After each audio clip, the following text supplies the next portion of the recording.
ಆತ್ಮೀಯ ಸ್ಪರ್ಧಾ ಮಿತ್ರರೇ, ನಾನು ನಿಮ್ಮ Ravi sir, 4G science author.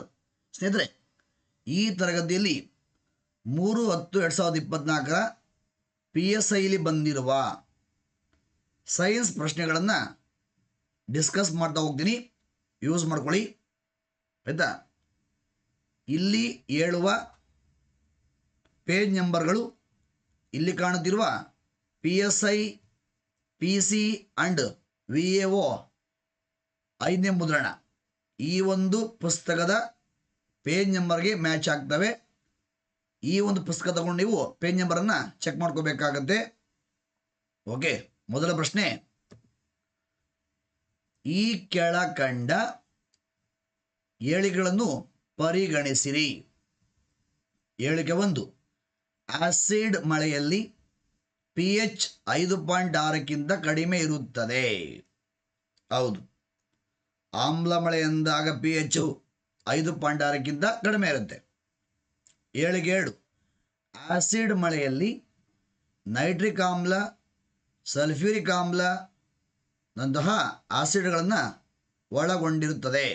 ಹೌದು, ಆಸಿಡ್ ರೈನ್ ಅಂದಾಗ, ಆಮ್ಲ ಮಳೆ ಎಂದಾಗ 70% ಸಲ್ಫ್ಯೂರಿಕ್ ಆಮ್ಲ, 30% ಏನೋ ನೈಟ್ರಿಕ್ ಆಮ್ಲ ಇರುತ್ತೆ. ಹಾಗಾಗಿ ಸ್ಟೇಟ್ಮೆಂಟ್ 2 ಏನಾಗಿದೆ, ಸರಿ ಇದೆ. ಮೇಲಿನ ಹೇಳಿಕೆಗೆ ಸಂಬಂಧಪಟ್ಟಂತೆ ಯಾವುದು ಸರಿಯಾಗಿದೆ? 1 ಮತ್ತು 2 ಹೇಳಿಕೆಗಳು ಸರಿಯಾಗಿವೆ ಮತ್ತು 2ನೇ ಹೇಳಿಕೆಯು 1ನೇ ಹೇಳಿಕೆಯನ್ನು ವಿವರಿಸುತ್ತದೆ. ಆಪ್ಷನ್ 1 ಸರಿಯಾದ ಉತ್ತರ ಆಗುತ್ತೆ.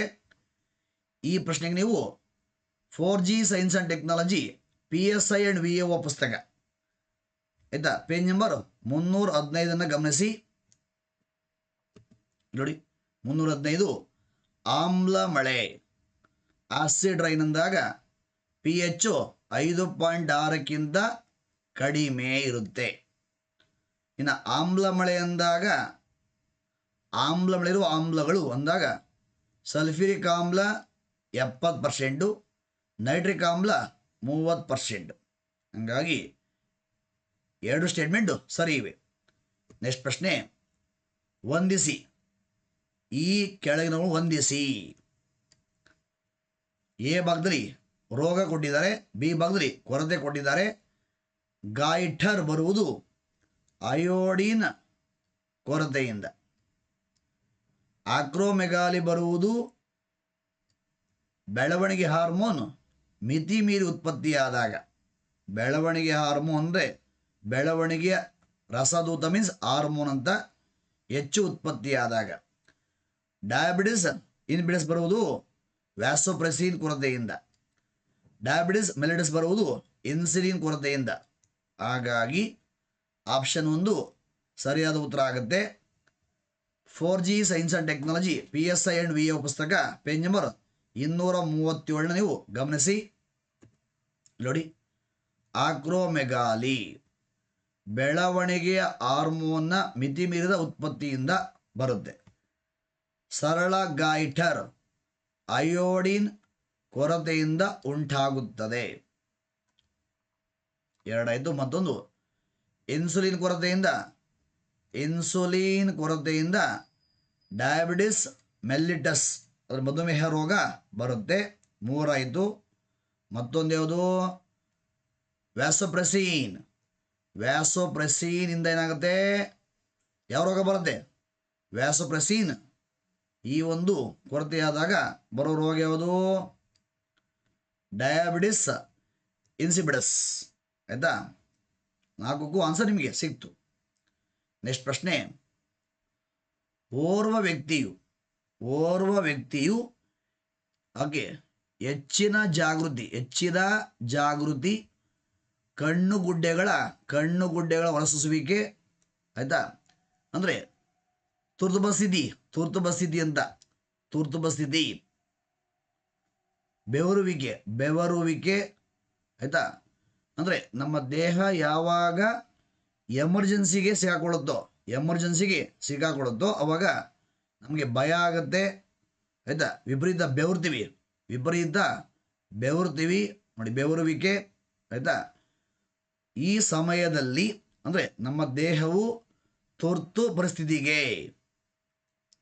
ತುರ್ತು ಸನ್ನಿವೇಶಕ್ಕೆ, ತುರ್ತು ಪರಿಸ್ಥಿತಿಗೆ ಆಕೆ ಸಿಲುಕಿದಾಗ ಉತ್ಪತ್ತಿಯಾಗುವ ಹಾರ್ಮೋನ್ಗಳೆಂದರೆ ಡ್ಯಾಶ್.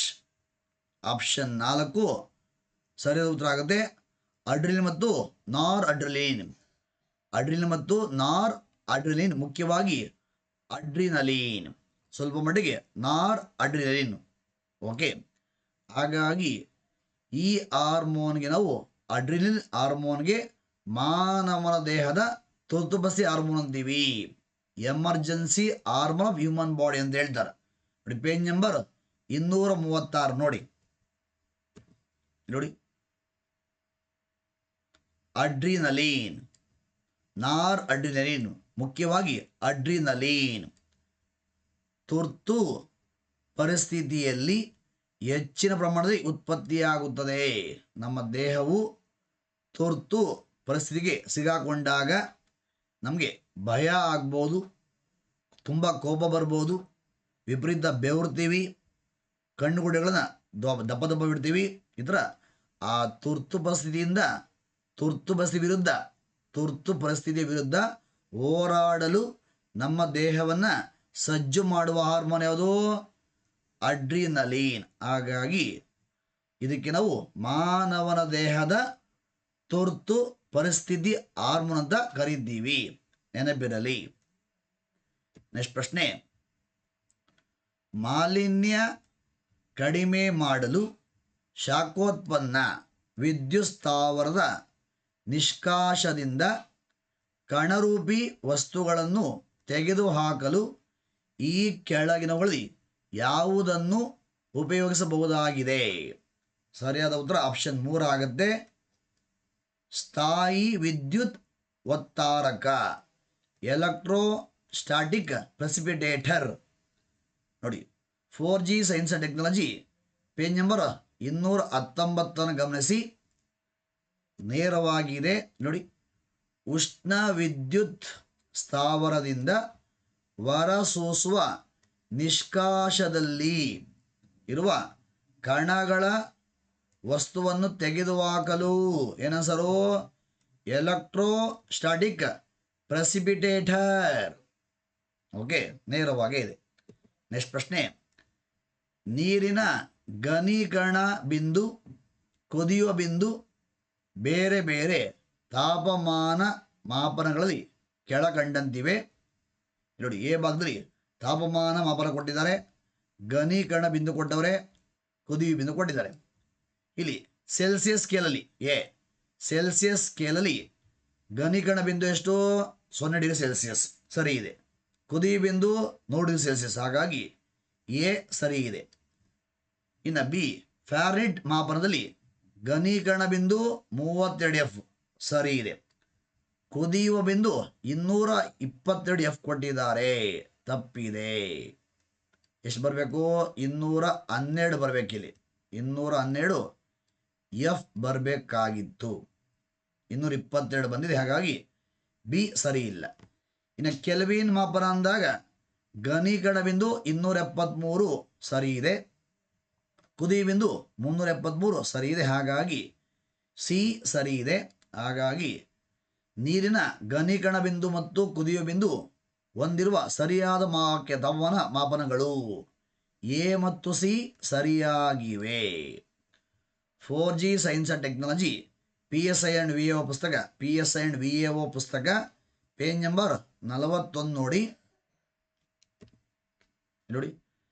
ನೀರಿನ ಘನೀಕರಣ ಬಿಂದು ಅಥವಾ ಘನಿಸುವ ಬಿಂದು ಸೆಲ್ಸಿಯಸ್ ಸ್ಕೇಲಲ್ಲಿ 0 ಡಿಗ್ರಿ ಅಂತೀವಿ, ಫ್ಯಾರಡಲ್ಲಿ 32F ಅಂತೀವಿ, ಕೆಲ್ವಿನ್ಲಿ 273K ಅಂತಾರೆ. ನೀರಿನ ಕುದಿಯುವ ಬಿಂದು boiling point of water Celsius scale 100 degree ಅಂತೀವಿ, ಫ್ಯಾರನೈಟ್ ಸ್ಕೇಲ್ 212F ಅಂತೀವಿ, ಕೆಲ್ವಿನ್ ಸ್ಕೇಲ್ 373K ಅಂತೀವಿ. ಓಕೆ, ನೆಕ್ಸ್ಟ್ ಪ್ರಶ್ನೆ, ಈ ಕೆಳಕಂಡ ಹೇಳಿಕೆಗಳನ್ನು ಪರಿಗಣಿಸಿರಿ. ಹೇಳಿಕೆ 1, ದ್ರವ್ಯಗಳ ರೋಧಕತೆಯು ರೆಸಿಸ್ಟೆನ್ಸ್ ವಸ್ತುಗಳ ಗುಣಧರ್ಮ ತಾಪಮಾನಗಳ ಮೇಲೆ ಅವಲಂಬಿತವಾಗಿರುವುದಿಲ್ಲ. ತಪ್ಪಾಗಿದೆ. ಆಕ್ಚುಲಿ ಅವಲಂಬಿತವಾಗಿರುತ್ತೆ. ಹಂಗಾಗಿ ಹೇಳಿಕೆ ಒಂದು ತಪ್ಪಾಗಿದೆ. ರೋಧಕತೆಯು ಒಂದು ವಸ್ತುವಿನ ದ್ರವ್ಯದ ಗುಣಾತ್ಮಕ ಲಕ್ಷಣವಾಗಿದೆ. ಹೌದು, ಗುಣದ ಮೇಲೆ ಡಿಪೆಂಡ್ ಆಗಿರುತ್ತದೆ. ಮೇಲಿನ ಹೇಳಿಕೆಗೆ ಸಂಬಂಧಪಟ್ಟಂತೆ ಯಾವುದು ಸರಿಯಾಗಿದೆ? ಆಪ್ಷನ್ 4 ಸರಿಯಾದ ಉತ್ತರ ಆಗುತ್ತೆ. ಹೇಳಿಕೆ 1 ತಪ್ಪಾಗಿದೆ ಮತ್ತು ಹೇಳಿಕೆ 2 ಸರಿಯಾಗಿದೆ. 4G science and technology PSI and VAO ಪುಸ್ತಕ ಪೇಜ್ ನಂಬರ್ 32 ನೋಡಿ, ಸಿಗುತ್ತೆ ನೋಡಿ. ವಾಹಕದ ರೋಧವು ಅವಲಂಬಿಸಿರುವ ಅಂಶಗಳು. ರೋಧ ಅಥವಾ ರೋಧಕತೆ ಏನಾಗುತ್ತೆ? ತಾಪದ ಮೇಲೆ, ವಾಹಕದ ತಾಪ ಟೆಂಪರೇಚರ್ ಮೇಲೆ ಡಿಪೆಂಡ್ ಆಗಿರ್ತದೆ, ಗುಣದ ಮೇಲೆ ಡಿಪೆಂಡ್ ಆಗಿರ್ತದೆ. ಓಕೆ, ನೆಕ್ಸ್ಟ್ ಪ್ರಶ್ನೆ. ಈ ಕೆಳಕಂಡ ಹೇಳಿಕೆಗಳನ್ನು ಓದಿರಿ. ಎ, CO2 ಒಂದು ಪ್ರಮುಖ ಹಸಿರು ಮನೆ ಅನಿಲವಾಗಿದೆ. ಸರಿ ಇದೆ. CFCಗಳು ಓಝೋನ್ ಪದರದ ದುರ್ಬಲಗೊಳ್ಳಲು ಕಾರಣವಾಗಬಹುದು. ಸರಿ ಇದೆ. 3 ಮೈಲ್ ದ್ವೀಪದಲ್ಲಿ ಅಚಾನಕ ವಿಕಿರಣ ಸೋರುವಿಕೆ ಸಂಭವಿಸಿತು. ಸರಿ ಇದೆ. ಹಾಗಾಗಿ ಹಾಗೆ ಹಸಿರು ಮನೆ ಪರಿಣಾಮ ನೀರಿಗೆ ಕೃಷಿ ರಾಸಾಯನಿಕಗಳ ಸೇರ್ಪಡೆಯಿಂದಾಗಿ ಉಂಟಾಗುತ್ತದೆ. ಸರಿ ಇಲ್ಲ. ಇವುಗಳಲ್ಲಿ ಸರಿಯಾದ ಹೇಳಿಕೆಗಳು ಆಪ್ಷನ್ 1 ಏನಾಗಿದೆ? ಸರಿ ಇದೆ. ಪೇಜ್ ನಂಬರ್ 147 ನೋಡಿ, 141 ನೋಡಿ, ಸಿಗುತ್ತೆ. 4G ಸೈನ್ಸ್ ಅಂಡ್ ಟೆಕ್ನಾಲಜಿ ಪುಸ್ತಕ, 4G science and technology PSI and VAO ಪುಸ್ತಕ, PSI ಅಂಡ್ VAO ಪುಸ್ತಕ ನೋಡಿ. ಹಸಿರು ಮನೆ ಅನಿಲಗಳು, ಗ್ರೀನ್ ಹೌಸ್ ಗ್ಯಾಸಸ್ ಅಂದಾಗ ಹೈಯೆಸ್ಟ್ ಯಾವುದು? ನೀರಾವಿ. ಸೆಕೆಂಡ್ ಯಾವುದು? Carbon dioxide. ನೋಡಿ ಬಂದಿರಿ, ಒಂದಾಯ್ತಲ್ವಾ? ಅದೇ ಥರ ಓಝೋನ್ ಪದರ ಕ್ಷೀಣಿಸಲು ಕಾರಣಗಳು ಮುಖ್ಯವಾಗಿ ಯಾವುದು? CFC, chlorofluorocarbon. ನೆಕ್ಸ್ಟ್ ಪ್ರಶ್ನೆ ನೋಡೋಣ. ಲಘು ಪಾನೀಯಗಳನ್ನು ಸಾಫ್ಟ್ ಡ್ರಿಂಕ್ಸ್ ಸಾಧಾರಣವಾಗಿ ಪೆಟ್ ಬಾಟಲ್ಗಳಲ್ಲಿ ತುಂಬಿಸಲಾಗುತ್ತದೆ. ಪೆಟ್ ಪೂರ್ಣ ರೂಪವೇನು? ಏನು ಪೆಟ್ ಅಂದರೆ? PET means what?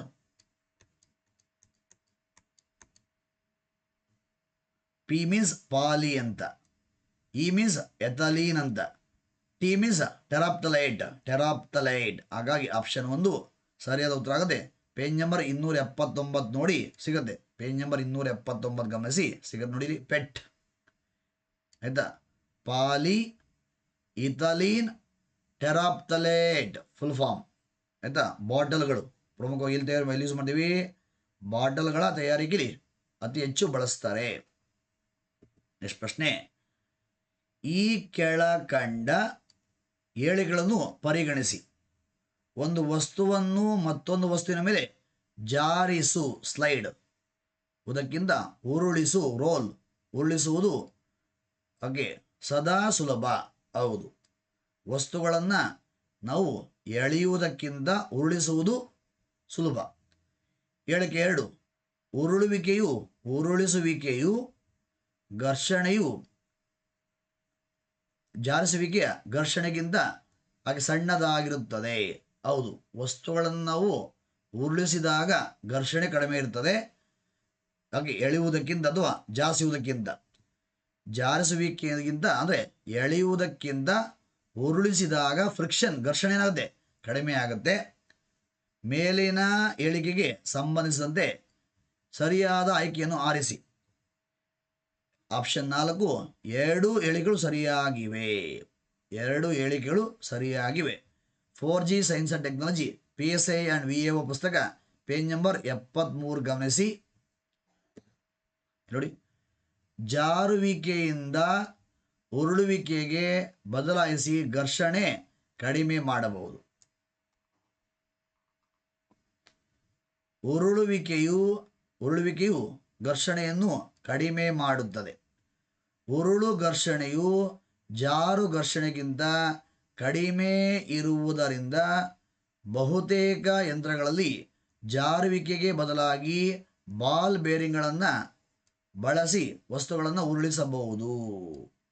ಓಕೆ, ಒಟ್ಟಾರೆ ವಸ್ತುಗಳನ್ನು ನಾವು ಎಳೆಯುವುದಕ್ಕಿಂತ, ಸ್ಲೈಡಿಂಗ್ ಮಾಡೋದಕ್ಕಿಂತ ರೋಲಿಂಗ್ ಮಾಡಿದಾಗ ಫ್ರಿಕ್ಷನ್ ಕಡಿಮೆ ಇರುತ್ತೆ, ನೆನಪಿರಲಿ. ನೆಕ್ಸ್ಟ್ ಪ್ರಶ್ನೆ, ತುಕ್ಕು ಹಿಡಿಯುವುದನ್ನು ತಪ್ಪಿಸುವುದು ಅತ್ಯಂತ ಅಗತ್ಯವಾಗಿದೆ. ಅದು ಹಣವನ್ನು ಉಳಿಸುತ್ತದೆ ಮಾತ್ರವಲ್ಲ, ಸೇತುವೆ ಕುಸಿದಂತಹ ಅವಘಡಗಳನ್ನು ಮತ್ತು ತುಕ್ಕು ಹಿಡಿದು ಪ್ರಮುಖ ಘಟನೆಗಳನ್ನು ವಿಫಲವಾಗುವುದನ್ನು ತಪ್ಪಿಸುತ್ತದೆ.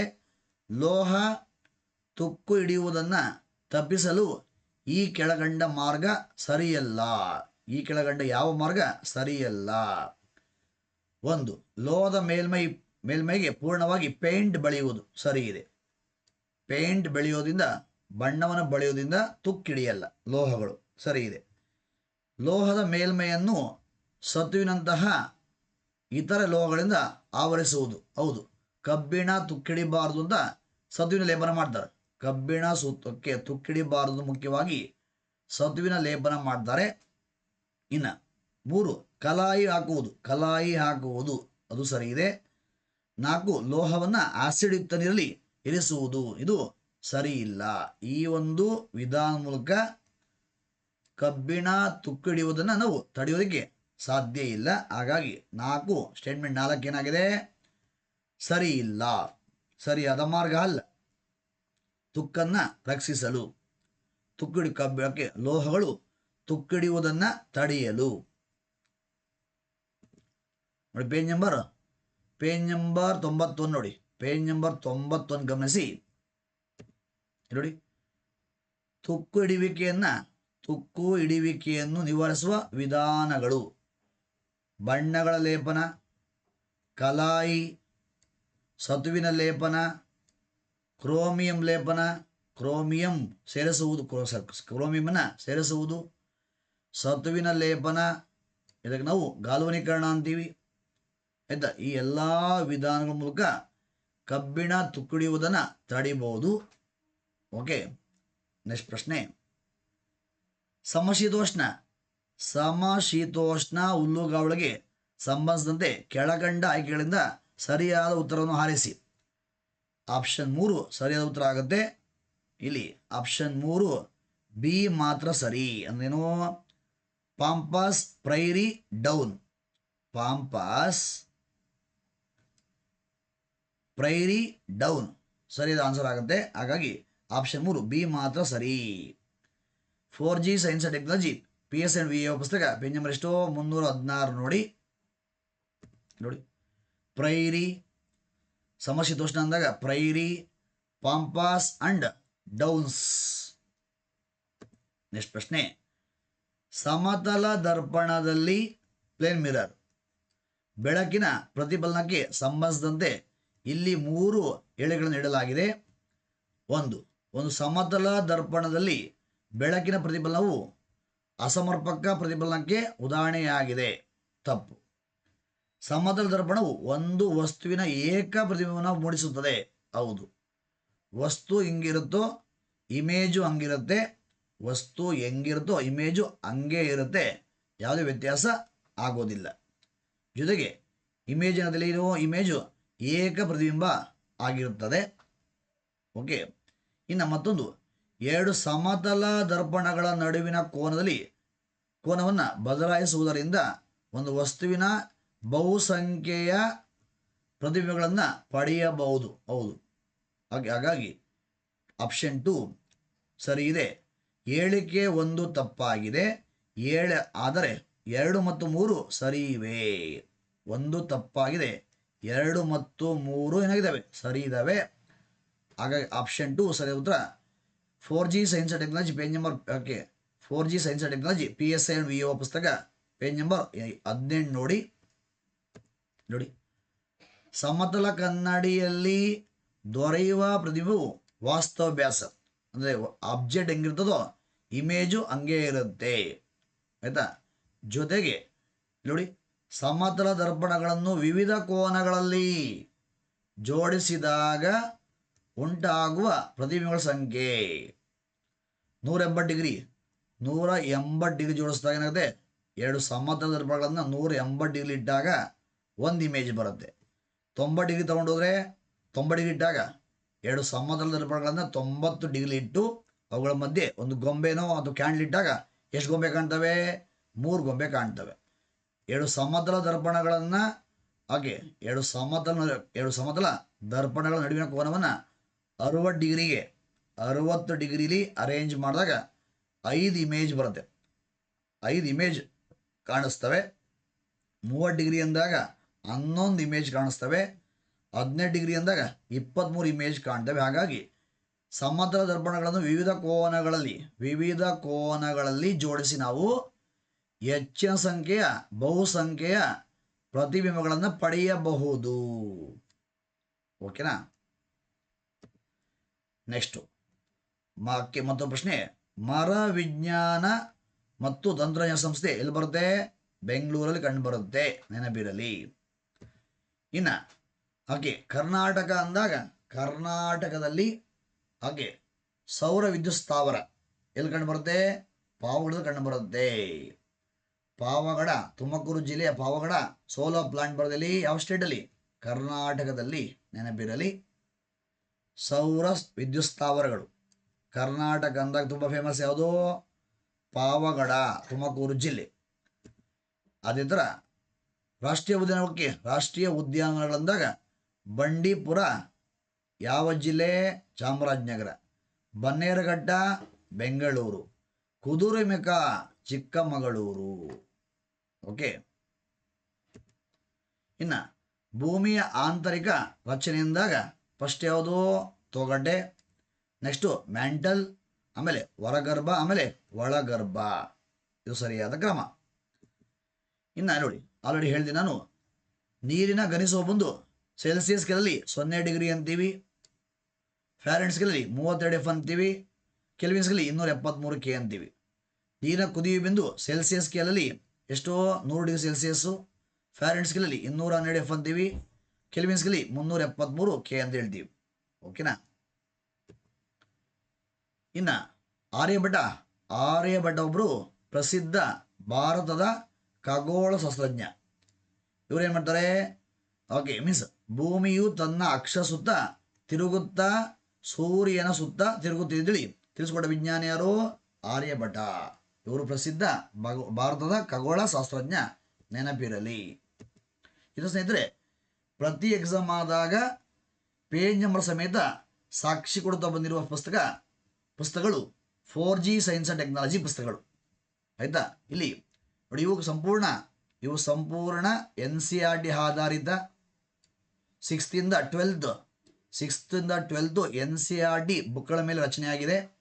ಜೊತೆಗೆ ಪ್ರತಿ ಘಟಕಕ್ಕೂ ವೆಬ್ಸೈಟ್ ಪ್ರಶ್ನೆಗಳನ್ನು ಸೇರಿಸಿ ಅಪ್ಡೇಟ್ ಮಾಡಲಾಗಿದೆ. ಪ್ರತಿ ಯೂನಿಟ್ಗೂ ವೆಬ್ಸೈಟ್ ಪ್ರಶ್ನೆಗಳನ್ನು ಸೇರಿಸಿ ಅಪ್ಡೇಟ್ ಮಾಡಿದ್ದೀನಿ ಹೊಸ ಎಡಿಷನಲ್ಲಿ. ಇನ್ನು ಇತ್ತೀಚಿನ ರಿಸಲ್ಟ್ ಅಂದಾಗ 23/1/2024 PSIಲಿ 24 ಪ್ರಶ್ನೆಗಳು ಬಂದಿದ್ದು, 28/1/2024 PCಲಿ 42 ಪ್ರಶ್ನೆಗಳು ಬಂದಿದ್ದು, 25/2/2024 PC 25 ಪ್ರಶ್ನೆಗಳು ಬಂದಿದ್ದು. ಇನ್ನು ಮೊನ್ನೆ ಆದಂಥ BMTC KK ಕಲ್ಯಾಣ ಕರ್ನಾಟಕ 20 ಪ್ರಶ್ನೆಗಳು ಬಂದಿದ್ದು. ಇನ್ನು 1/9/2024 BMTCಲಿ 24 ಪ್ರಶ್ನೆಗಳು ಬಂದಿದ್ದು. ಆಯಿತಾ? ಈ ಥರ ಸಾಕಷ್ಟು ಮೊನ್ನೆ ಇವಾಗ 3/10/2024 PSI ಪರೀಕ್ಷೆಲು ಎಲ್ಲ ಸೈನ್ಸ್ ಪ್ರಶ್ನೆಗಳು ಬಂದಿದ್ದಾವೆ. ಎಲ್ಲ ಸೈನ್ಸ್ ಪ್ರಶ್ನೆಗಳು ಕವರ್ ಆಗಿದ್ದಾವೆ. ಹಾಗಾಗಿ ಮುಂದೆ ಇರುವ VAOಗೆ ಓದಲೇಬೇಕಾದ ಪುಸ್ತಕ, ಮುಂದೆ ಇರುವ VAO ಪರೀಕ್ಷೆಗೆ ಓದಲೇಬೇಕಾದ ಪುಸ್ತಕ. ಓಕೆ, ನೀಟಾಗಿ ಓದ್ಕೊಳ್ಳಿ. ಮತ್ತೊಂದು ಓಕೆ, ನಿಮಗೆಲ್ಲ ಗೊತ್ತಿದೆ 4G science and technology IAS KS FDA ಪುಸ್ತಕ. ಇದು 6ನೇ ಮುದ್ರಣ ಇದೆ. ಇದು ಪ್ರಸ್ತುತ 6ನೇ ಮುದ್ರಣ ಇದೆ. ಇದು ಅಷ್ಟೇ ಓಕೆ, NCERT ಆಧಾರಿತ. ಹಾಗೆ ಸಂಪೂರ್ಣ NCERT ಆಧಾರಿತ 6th ಇಂದ 12th NCERT ಬುಕ್ಗಳ ಮೇಲೆ ರಚನೆ ಮಾಡಲಾಗಿದೆ. ಪ್ರತಿ ಲೆಸನ್ಗೂ ವೆಬ್ಸೈಟ್ ಪ್ರಶ್ನೆಗಳನ್ನು ಸೇರಿಸಿ ಅಪ್ಡೇಟ್ ಮಾಡಲಾಗಿದೆ. ಹಾಗಾಗಿ ಮುಂದೆ ಇರುವ 384 KS ಮರುಪರೀಕ್ಷೆಗೆ ಓದಲೇಬೇಕಾದ ಪುಸ್ತಕ. ಕಾರಣ 27/8/2024 KS ಪ್ರಿಲಿಮ್ಸಲ್ಲಿ 36 ಪ್ರಶ್ನೆಗಳು ಬಗ್ಗೆ ಬಂದಿವೆ. ಸೈನ್ಸ್ ಟೆಕ್ಕಿಂದ 29 ಪ್ರಶ್ನೆಗಳು ಬಂದಿದ್ದು, ಪರಿಸರ ಶಾಸ್ತ್ರ ಎಕಾಲಜಿಯಿಂದ 7 ಪ್ರಶ್ನೆಗಳು ಬಂದಿದ್ದು, ಒಟ್ಟು 36 ಪ್ರಶ್ನೆಗಳು ಬಂದಿವೆ. ಇವೆಲ್ಲ ಓಕೆ, ಆಲ್ರೆಡಿ ವಿಡಿಯೋ ಮಾಡಿದ್ದೀನಿ, PDF ಹಾಕಿದ್ದೀನಿ. ಇವೆಲ್ಲ ಆ ಪ್ರಶ್ನೆ, ಆನ್ಸರು, ಪೇಜ್ ನಂಬರು, ಪೇಜ್ ಇವೆಲ್ಲ ನೋಡಿರ್ತೀರಿ. ಯೂಟ್ಯೂಬಲ್ಲಿ ಆ 36 ಪ್ರಶ್ನೆಗಳು ಬಂದಿರುವುದಕ್ಕೆ ಆಲ್ರೆಡಿ ಅದನ್ನು ಕ್ಲಾಸ್ ಮಾಡಿದ್ದೀನಿ, ಇವೆಲ್ಲ ನೋಡಿರ್ತೀರಿ. ಹಾಗಾಗಿ ಮುಂದೆ ಇರುವ ಎಕ್ಸಾಮ್ಗಳಿಗೆ ನೀಟಾಗಿ ಓದ್ಕೊಳ್ಳಿ. ಧನ್ಯವಾದಗಳು ಸ್ನೇಹಿತರೆ, ಧನ್ಯವಾದಗಳು.